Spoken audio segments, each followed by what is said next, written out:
Hello, everyone, and welcome to the session on eco-storytelling and how your stories can change our planet's future.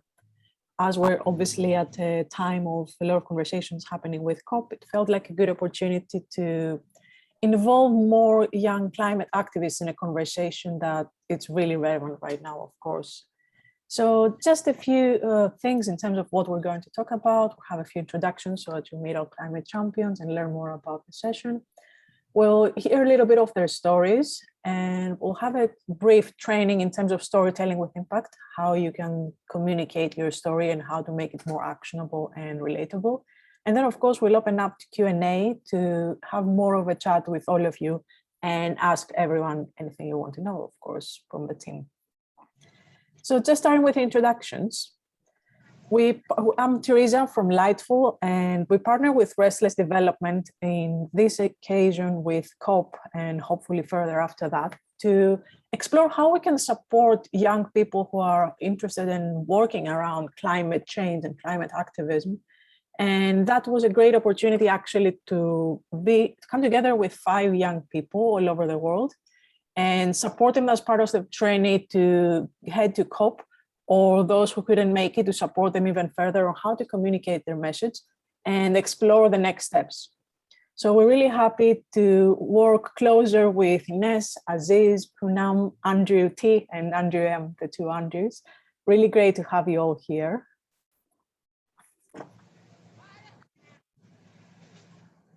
Thank you.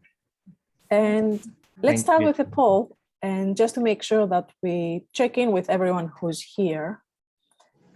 And let me see that. And of course, Zoom is acting out. So it will be great. You will be able to see now on your screen 3 questions. So first of all, which region you currently live in, just to get an understanding where you are. Second question, how would you rate your digital storytelling skills? From 5 being a superstar and expert to 1 being a total beginner. And third question, which platform do you use most for your digital storytelling, the social media platform?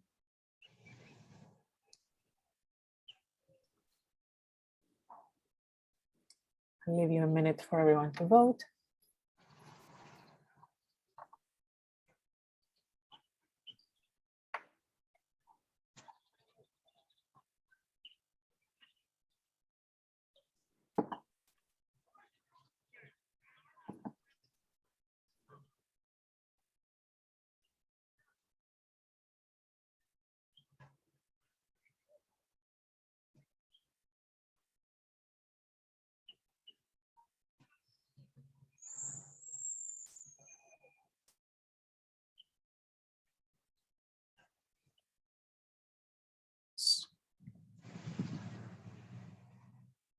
So 66% of you are from Europe.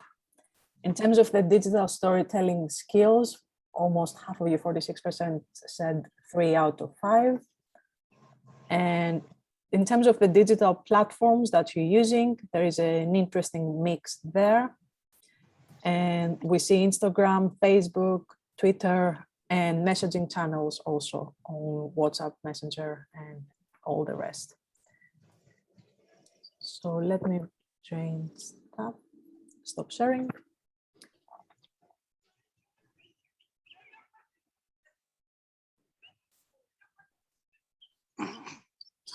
Zoom is not really helping me today. Perfect, so got it now.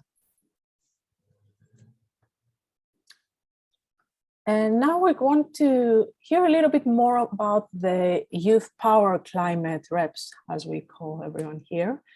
And let's start with Andrew M, Andrew Mugonza from Uganda. Andrew, would you like to tell us more about your story and how you really got involved in climate activism?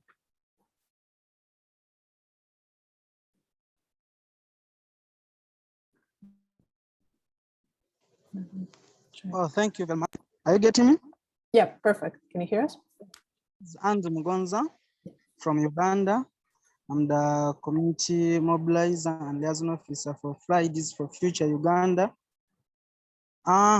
Basically in Uganda, in relation to climate change, we have three major challenges. One is deforestation, two, plastic pollution, and now the emerging one with the construction of the East African crude oil pipeline, which will run from Abertine region, that is Western Uganda, to far east, that is Tanzania, Tanga, on Indian Ocean.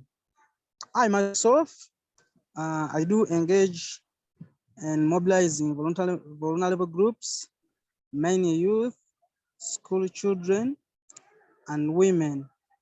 And areas of operation, mainly I'm working in rural areas. Those are areas outside the capital, Kampala.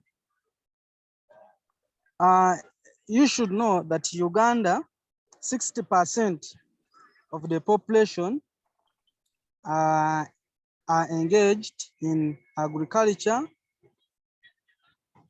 fishing, and animal husbandry. That means that with the effects of climate change, they affect directly to the biggest population of Uganda. And when I talk about in terms of employment, 74.2% of Ugandans are employed in agriculture. That means Uganda, we are basically affected with the results of climate change. And when we go by, when you study, mainly women, young children, and vulnerable people are suffering much. You should know that Uganda loses about 10,000 hectares of forests each and every year. That is making to almost 1% of the total forest cover. So as I do my work as a climate activist, you should know that in Uganda, we have few climate activists and environment activists because of the nature of government policies and the tasks that you may take, the risks. So I mobilize rural communities. I do organize seminars to welcome them to adapt climate change.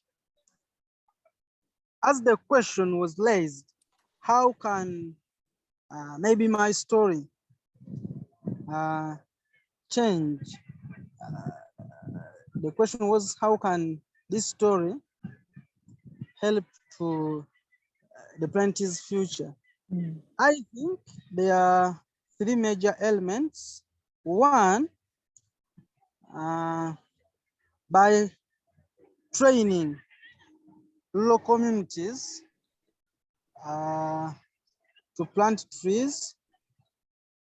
This is an advantage. It helps, like these trainings, they give a chance to rural people at least to appreciate, to know the dangers of climate change and start caring, because we cannot have like many activists who can move around, but what we can do is by influencing rural people who have land, who are affected directly, to start caring about climate change by planting trees.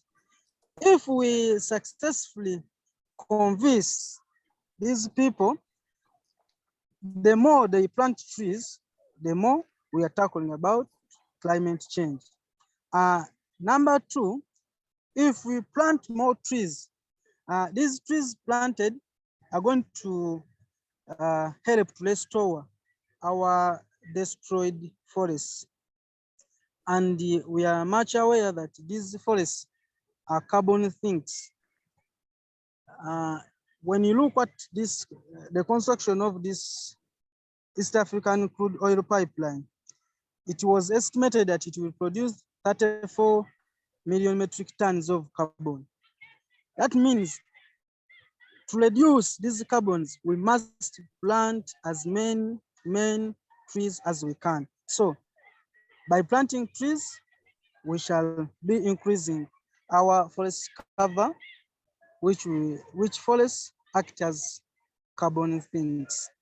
Then in number 3, you know, we have moved across Uganda, and our leaders, the challenge we have, most of leaders in Africa, they think issues of climate change are for maybe Western countries. So they are less concerned about climate change. That's why you see it's only non-government organizations that are doing a good job. But when you talk about governments, bear me or not, African governments are not caring about climate change. So while doing these activities, planting trees in various areas, leaders have been introduced to climate change. And in a number of villages, number of areas, this is that we have gone, the leaders have been inspired to start thinking about climate change.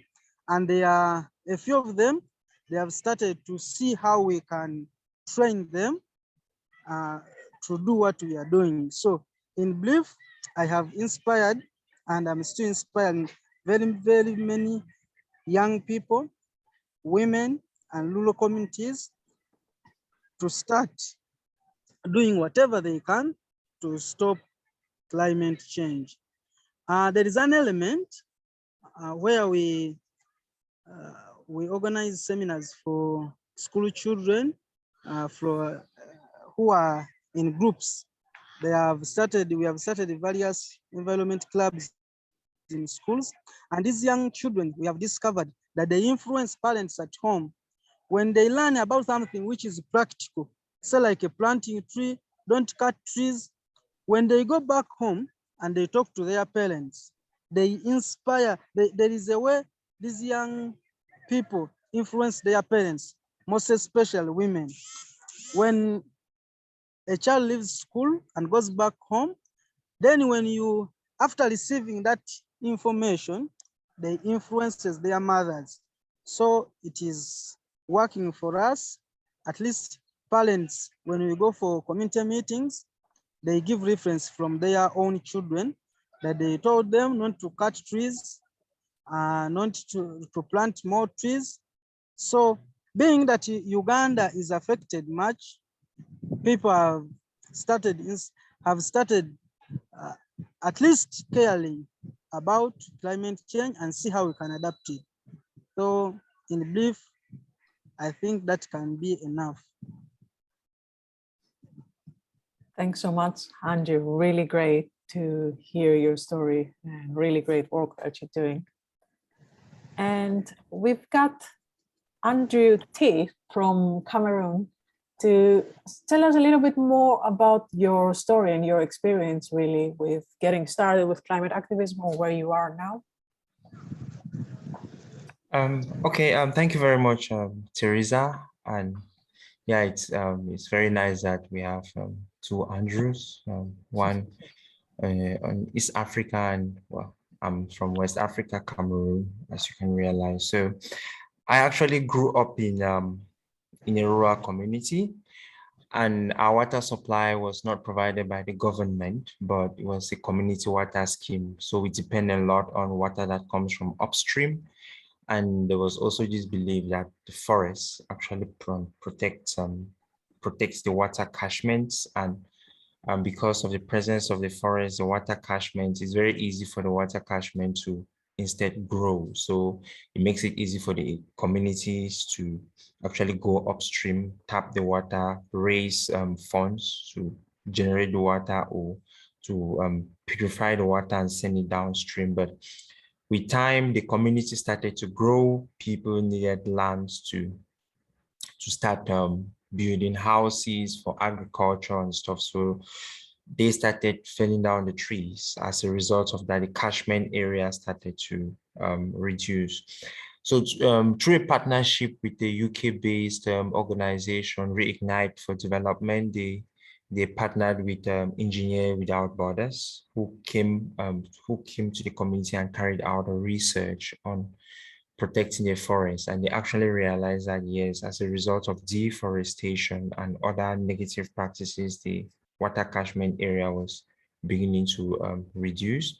And again, it also we realized that there was a sudden change in climate because we were used to two seasons, the rainy season and the dry season. We know the rainy season starts from March till about August or September, and the dry season starts from September till about March. So we know from 15th, we are going to have 15th of March, we'll have rains. But with time, these dynamics actually change.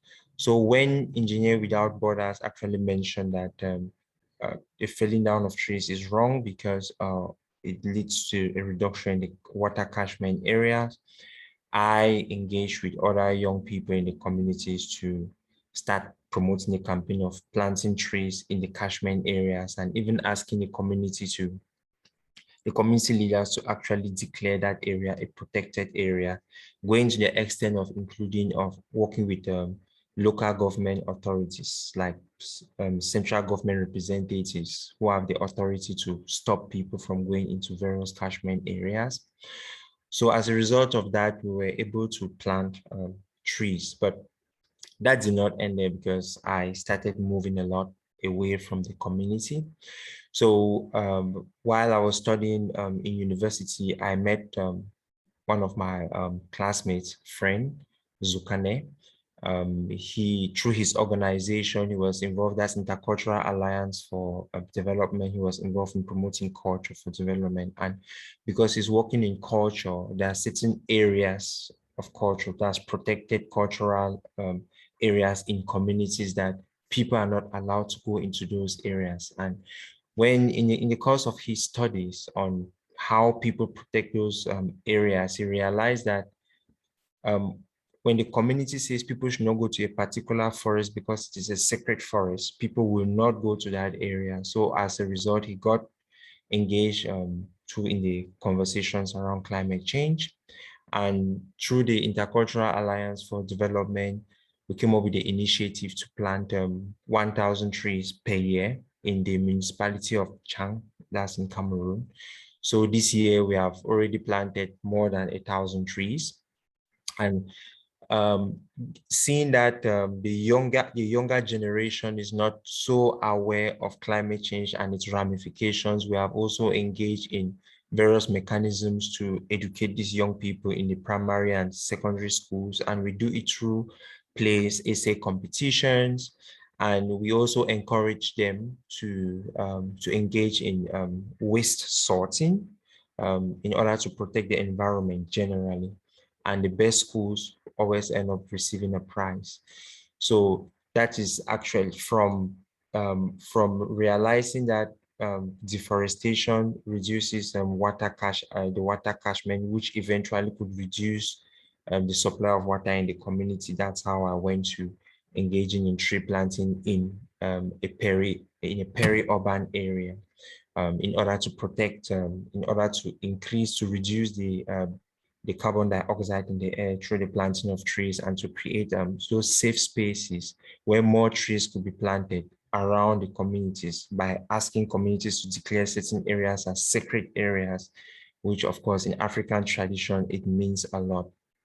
So I am actually a research student in decentralization, and I'm also interested in how these decisions that are made at national level do not end there, but how local governments integrate these issues in community, in their local development plans, especially in Africa, Cameroon in particular. And you would realize that, of course, not so much is said about those local governments, but the local governments mean a lot. So I think at this stage, it's important to engage in a certain level of evidence translation. We need to get the right evidence on climate change to the right leaders at different levels to ensure that they mainstream certain solutions into their agendas. And when we talk of local governments, we are not just talking of the formal local governments, but informal community government as well. So that's my area of focus now. I'm more focused on cities and how they build resilience to climate change or include climate change in their development plan. So that is a new focus. While focusing again on how the next generation of young people should continue to engage in these conversations and to continue to amplify those actions around climate change. So in essence, the main issues around climate change, which I have noticed is pretty similar to what Andrew M. said from Uganda. It's deforestation and then waste management and plastics. And how are we resolving these issues? Asking, advocating for the creation of sacred forests, where we can easily plant trees and grow heat-free without anybody felling the trees. Also planting trees in the urban areas through the operation 1,000 trees per year that is spearheaded by the Intercultural Alliance for Development, ICAT enterprise in the municipality of Nchang. And also we ICAT enterprise through the ICAT Center for Innovation has also created a waste management site where they actually crush plastic waste and transform them into bricks. So that's in a bid to reduce the amount of plastic waste that are polluting urban and rural areas. And of course, raising awareness in schools, not just asking the children to say certain things, but engaging them in those activities, because by engaging them in those activities and prices, it encourages the schools to continue these conversations. So the big plan, of course, is that as the Youth Day in Cameroon arrives on February 11th, we are already planning a series of activities to get more young people involved in these conversations. So I think that's a summary of how I got to talking on climate change, particularly around the youth space and in local communities. Hear your story, and hopefully more people are inspired. And next one is Ines, who's currently, as with Andrew, of course, in Glasgow for COP. It would be great, Ines, to hear a little bit of your experience up to now. It's a week now, more than a week in Glasgow for COP26. How are you finding up to now? Hi, I think there might be an echo because I'm right next to Andrew. Let me us figure turn that out. off the sound from Andrew. Okay, I think that should be better. Hopefully you can hear me well. So Andrew and I are at COP together, bringing the messages of the majority. And that's basically what we've been doing these past weeks. So with Andrew and Aziz will hopefully join us on the call as well. We've been trying to bring the messages of young people to leaders within the Blue Zone, which is the venue where all the negotiations are happening. So we printed out these cards that have a QR code with all the messages on them, and then each of them has a personalized message from young people who have sent them, and we're going out after this call to try and get some more out and get those voices heard at COP. So why are we doing this? Because COP is a very exclusive place. It's a place that's, I think my sound.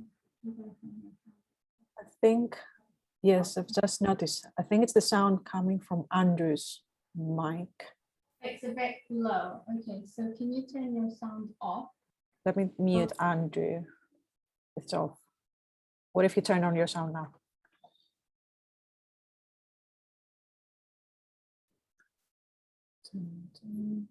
That's it.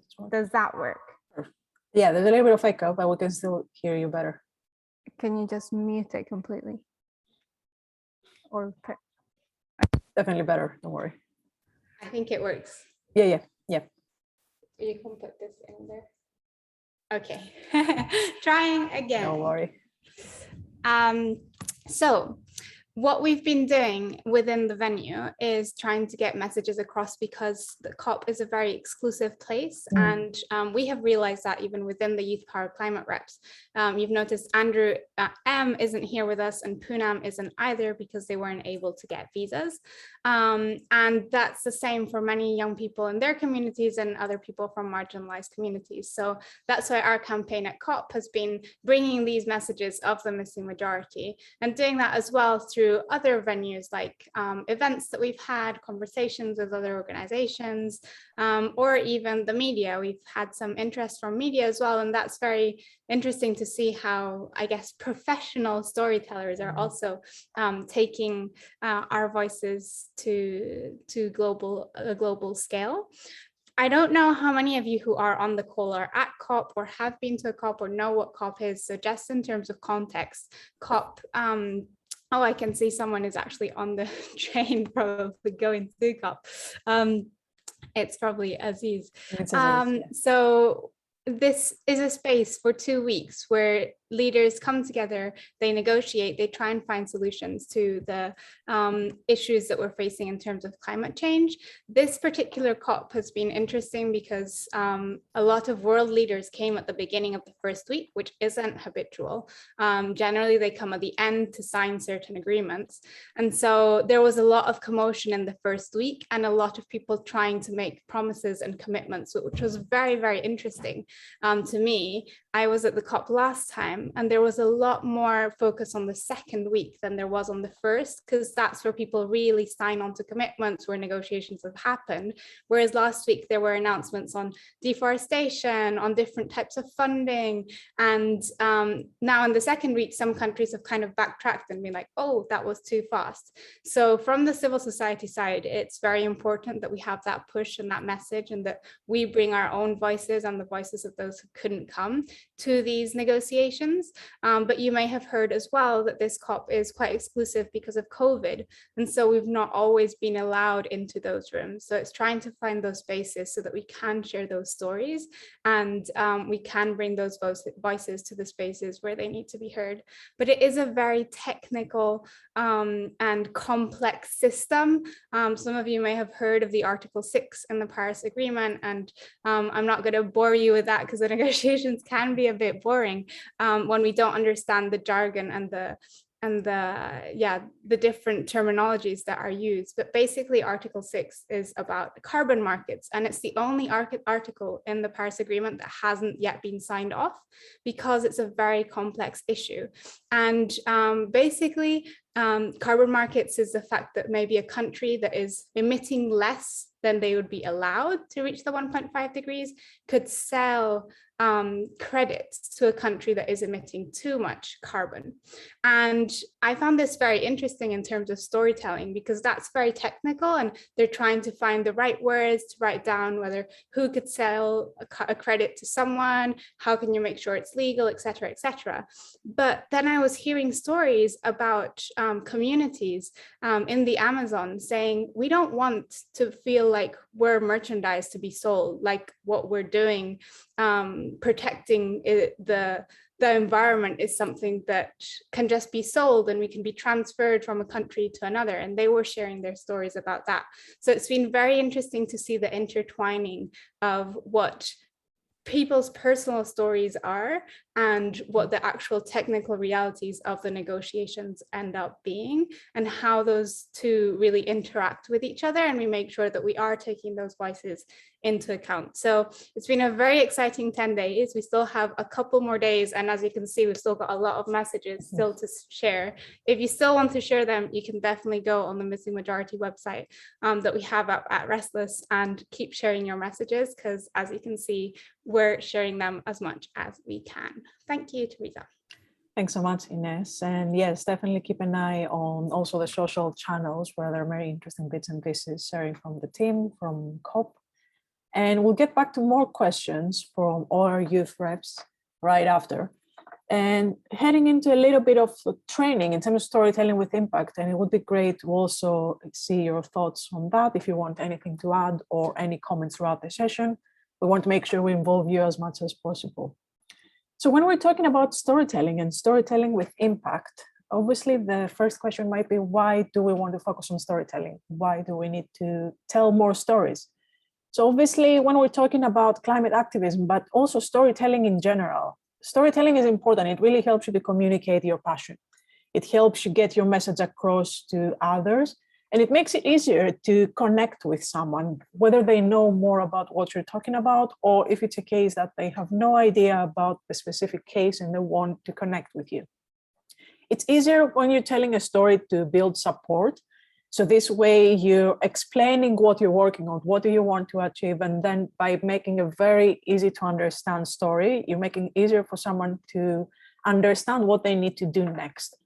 Or if someone doesn't really know more, or if they want to proceed to some sort of action, stories can really help you to change the mind, to get someone to understand what the issue is and how they can also get on board to support the case as much as possible. And then also from the storyteller's perspective, the more you tell your story and you try to work on developing it even more, the easier it becomes afterwards to improve your vision. It helps you on your own to actually see, what do you want to say? How do you want to communicate? And how practice is really helping you to developing that even more. So when we're talking about a good story, obviously that's very subjective, but there are many ways to understand a good story. And as you've seen also from the first experiences we've had with the Youth Power Climate Reps, a good story has to be relatable. Obviously, it has to be authentic. It comes from the person straight in, so it has to really be coming from them and making it as easy to understand as possible. So it has to be simple. A good story should be inspiring, and you don't necessarily need to try for that. As long as it comes from your own experience, then you can tell when someone is really working towards achieving a specific mission. It has to be well articulated and not in a way that, again, it's complicated or you use too many long words just to make sure that you sound telling like a good story. And then you definitely want to make sure that it is well articulated, it's simple, but it also needs to combine the head and the heart. So it's not just about sharing a long story or just writing as many things as possible. You also need to have the emotions that are making it easier to connect with someone. So when we're talking about emotions, and we've had a bit of a chat with the Youth Climate Reps last week in terms of the role that emotions play when we're telling a story. So obviously you might have seen many stories, especially on climate change and climate activism in general, on how sadness can really be common in a sense of presenting the situation, saying that it's really a case that we need to act now, and presenting the state where we are right now, which is obviously very sad. What we need to consider when we're using sadness in our stories is that it does make you want to help because you feel that the situation is getting worse. But sometimes if it's a very sad story and it doesn't really lead to an action, you might feel discouraged. So you might not do anything at all in the end because you feel that you can't really change anything. So another case is we see a lot of stories using anger. They want to help you understand that you really need to act as soon as possible. You need to make a change. And anger, of course, is a very strong emotion. So the good thing is it does help you feel that you should come together with others and be part of a community. But sometimes when we also use anger in a story, it makes it hard to see others' perspective. So think when you're using these specific emotions, for example, what's the role of the story and what do you really want to communicate? What's the action afterwards? A similar case is with fear. It's easy to see many stories using fear to try to get some sort of action from those that hear the story. But the problem with fear, it's also similar to the previous ones. It really depends how someone reacts when there's a story around fear. It might make you fight, flee, freeze, so you can't really predict how someone would act if you want to have a very specific action right after. And then the other side of emotions, when you focus more on positivity, pride, hope, this is an interesting case because obviously you really need to find the right angle to present the current situation. You might want to have sadness, anger, fear, but it's also useful if you want to focus on the positive outcome. So for example, if you use pride, it definitely inspires you to act on behalf of others and see the common benefits. So it helps you come together with others and think of the bigger picture, how you can really be part of it. And the same is with hope. It really helps us understand that actually we can all make a difference and whether that's on the professional or personal angle, and realize that actually even a small change can still make a difference. So obviously there are many examples, whether it's advertising, stories, communities, activists sharing their stories online. And the first image, for example, is from the United Nations, where they shared a very popular video, a dinosaur coming in on board and just telling everyone that you should stop making excuses, it's time to act now. And it was a really interesting video because it pretty much shows you that you can just surprise someone, create something different, and still get your message to come across. And the other image is also a great example of storytelling when you're using social media, both the visual aspect and the written form, to present a story. You make sure that you communicate the message both visually and in a written form. And this is also a really interesting image that I've found on Instagram from 5 Minute Beach Cleanup. It would be great to hear on the chat, when you see that image, what are your first thoughts, or what are the emotions that you feel when you see that?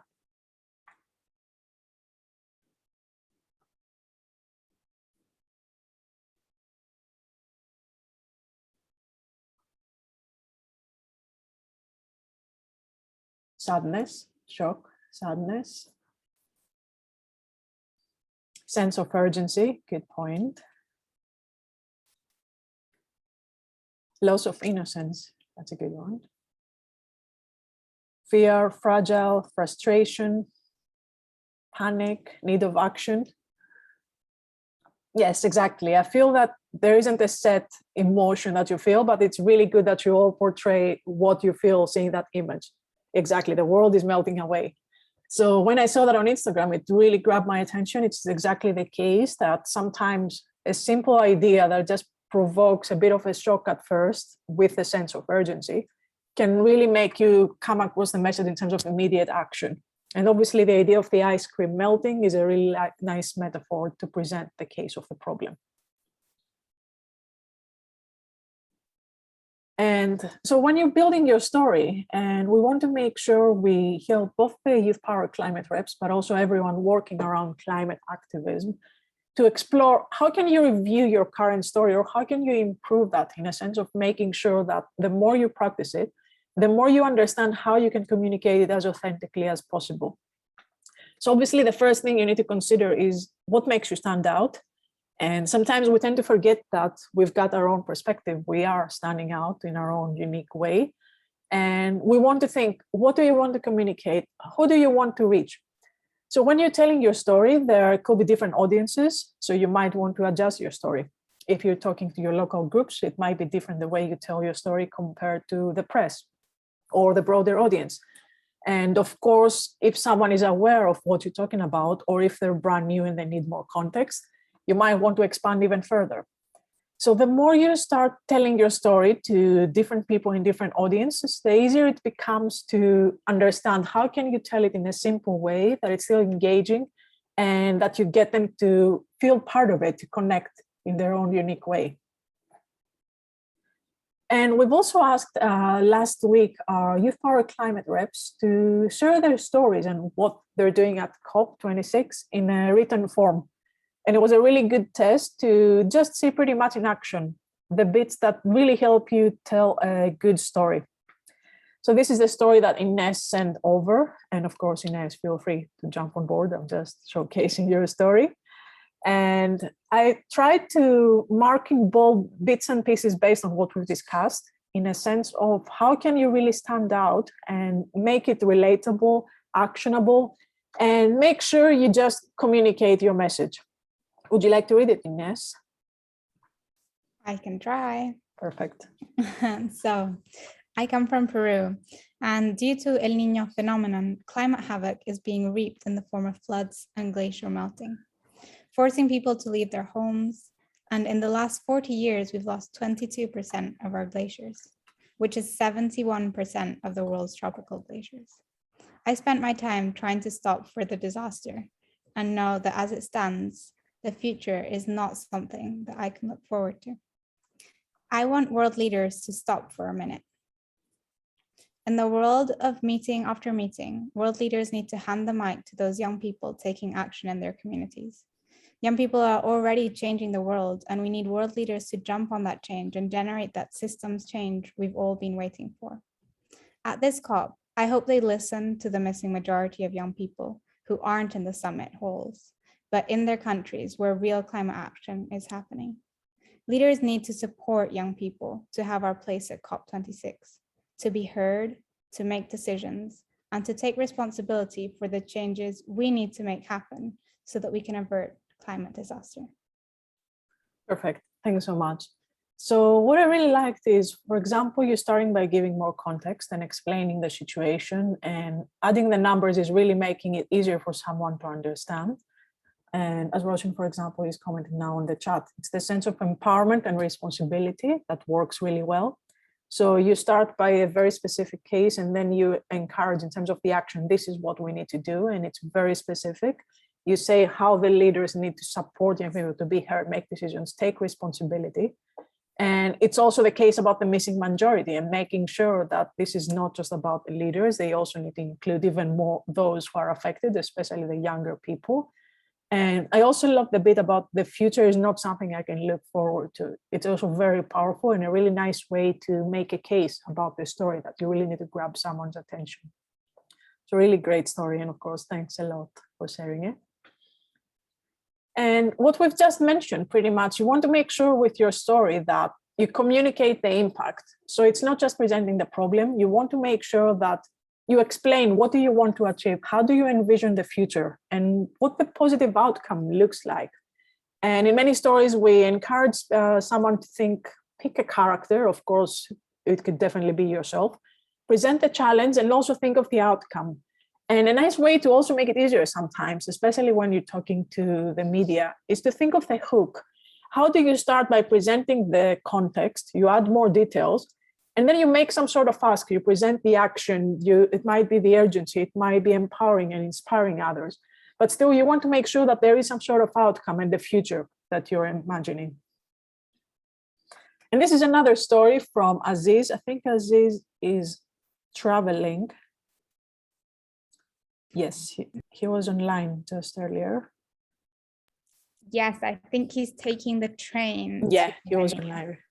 Perfect. So this is the story from Aziz. And as you can see, feel free to have a read. I can read that if it's easier, or we can read the first bit just to give you more context.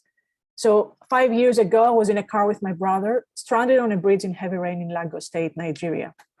The winds got strong and the rain kept falling, threatening to create a tide below that could collapse the bridge. It was horrifying. I could hear and feel the panic of people on the bridge awaiting disaster. When I got home, I started researching what could have caused it and discovered it was one of the impacts of climate change. Not a lot of people have been lucky to survive an experience like this. Many people in my community, especially those who are experiencing poverty, are people who have contributed the least to causing climate change, but are most affected by it. There are the people whose properties are damaged, whose livelihoods are lost, caused not just by flooding, but also by drought and desertification. Yet governments of developed countries are ignoring the scale of the problem. They have done very little to help developing countries that suffer from loss and damage as a result of climate change. This is not fair.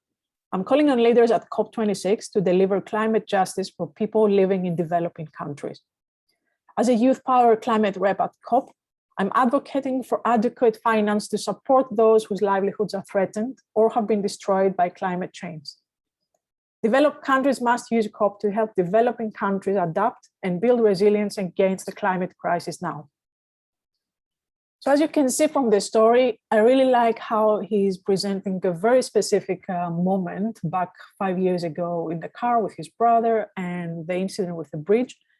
And of course, it's a really nice way to start from a personal story to thinking of the bigger picture and how you get inspired or intrigued in a sense of what is changing in your community and how you can really make the next step and encourage others to understand the situation and getting them to the leaders to ask to make a change. A really great story, really powerful, and starting from an incident that goes again on the global problem and the need to support everyone. So the last bit, in terms of amplifying your story, as you start telling more of your story, you want to make sure that others are connecting with you. You want to build a community or just connect with others who are also telling their own stories and come together when it's relevant, of course. When you want to connect with others, it's always good to remember that you have your story. This is still your own story, but you want to tell it in a way that is still relevant for others, as we also saw the case with Aziz. You start with a personal story and you want to make it about the bigger picture and how others can connect. And of course, a great example is Greta Thunberg and the idea of climate strikes. It started from a very specific case, but of course, as more people get on board, and now it's about millions of young people getting on board, you want to make it your own. There is a starting point, but it's also important to adjust it based on the local areas and your own cases, and make sure that you still talk about it as much as possible to make a case. And I think it was also mentioned earlier from the chat, and Ines, if you want to submit your story or if you want to give it a try, there is a link from Restless Development, and I'll make sure I send it now to chat. Feel free to submit your story, and as you can see, Inés is also taking them all and the messages on board for COP26. Perfect. And now time for Q&A. And of course, we'd love to hear your questions to the team and of course the Youth Power Climate Reps. Feel free to share any comments, questions, anything you want to ask.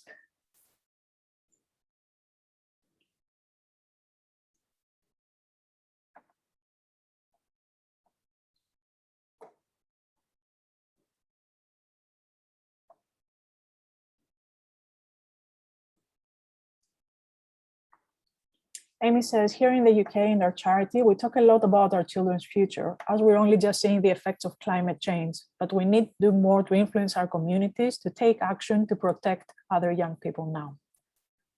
It's a very good point, definitely agree.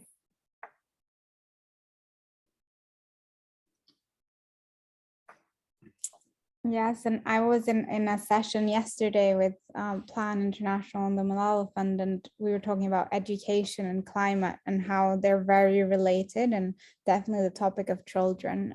But something that resonated with me was something David Boyd said, the UN Special Rapporteur on Climate.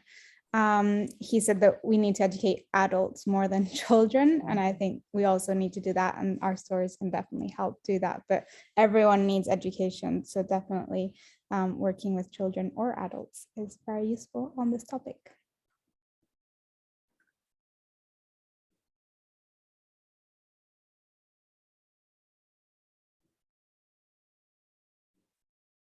I'm also curious, Ines, you mentioned earlier about being there and hearing the professional storytellers. Was there anything that you noticed that you feel that makes a difference when you're turning more into a professional storyteller, of course, however we define that? Well, yeah, it's very interesting. I think last week we had a lot of headlines, and that's certainly something that grabs attention and that I haven't learned to master yet, is how do you put a title to your story? When you're sharing it on social media, it doesn't necessarily need a title, but when it's if you want something to be newsworthy, then having that tagline is quite important when you want to draw someone's attention in even before they start reading your stories. So having a look at the media titles last week, obviously then afterwards you can agree or disagree or be disappointed or not in the actual story, but they did have that kind of pull. Good point. Catherine says, here in Kenya, we're sensitizing the community on plastic disposal as well as doing cleanups in open spaces such as markets and parks.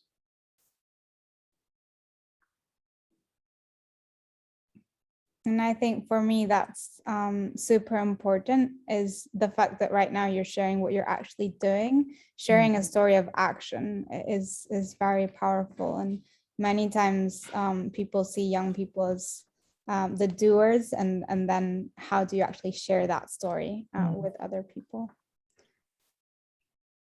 Roshan is asking, can you share some examples of call to actions that we can include in climate change stories?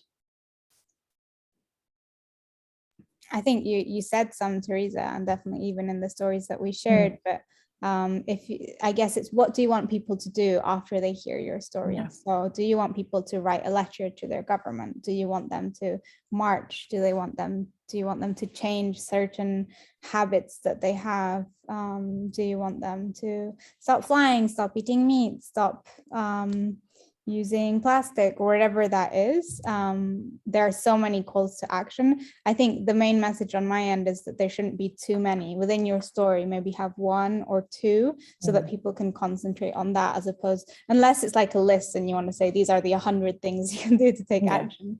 But otherwise it's easy to be it's better to be targeted and easier for people to follow that after your story.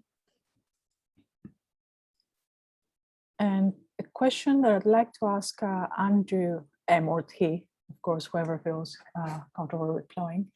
I'm also curious in the sense of, how do you get started? What if someone, a young person now, they want to embrace more of a change and making a difference in their community? How do you decide, I want to be more dedicated in the sense of eventually calling myself a climate activist? Let's say you're noticing something in your local area, you feel that I want to focus more time on that. So what are the next steps when you're not sure yet?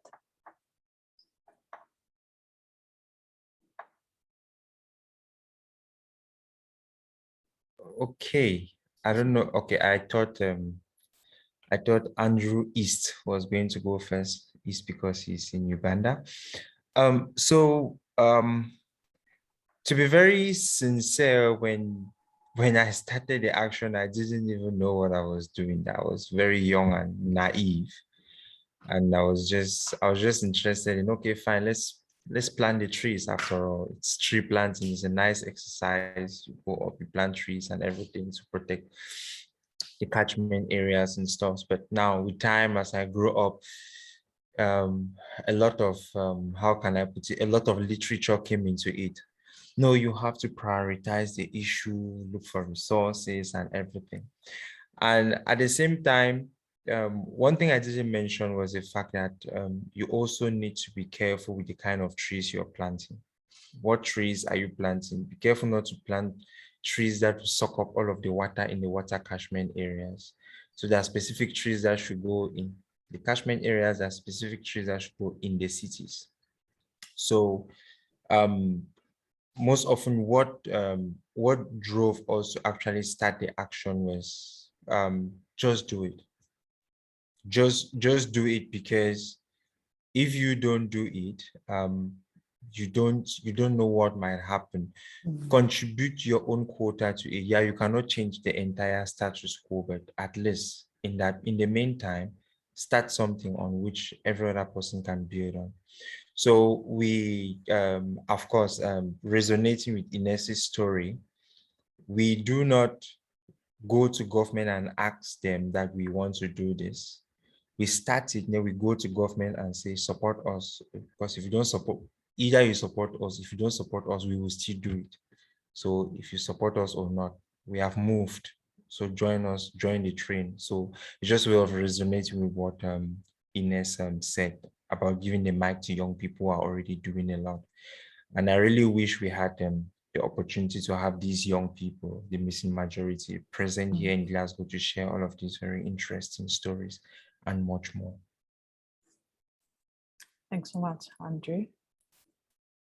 And before I forget that, we want to make sure we check everyone's thoughts really about the session, and we're also considering running more sessions after COP. So it would be great to hear your thoughts.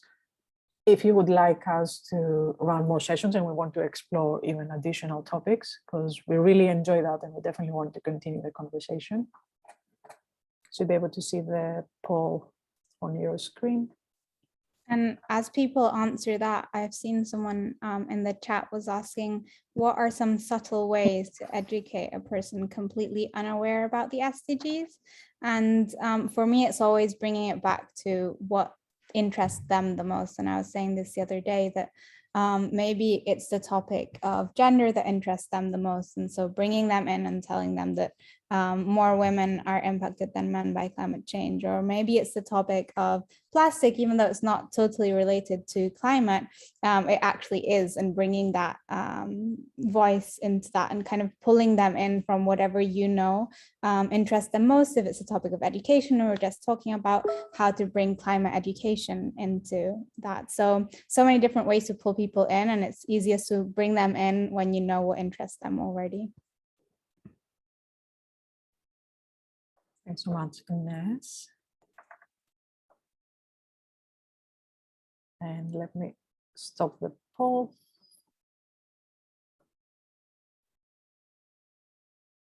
So good to see that all of you who voted feel more confident did the storytelling after the session. Really good to hear that. And also all of you would like to have more training sessions like this one.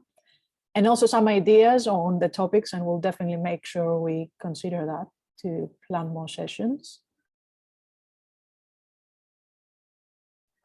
Well, thanks so much for joining today. And of course, big thanks to the Restless Development team also for partnering with us. And of course, all the climate champions. Thanks so much, Andrew T, Andrew M, Inés, and also Aziz and Unam, who couldn't make it with internet connections and being on transit today, but they really helped us over the last few weeks in learning more about them. Again, we'll make sure we communicate the next steps and the additional sessions we want to plan. Thanks so much for joining today. Thanks, everyone.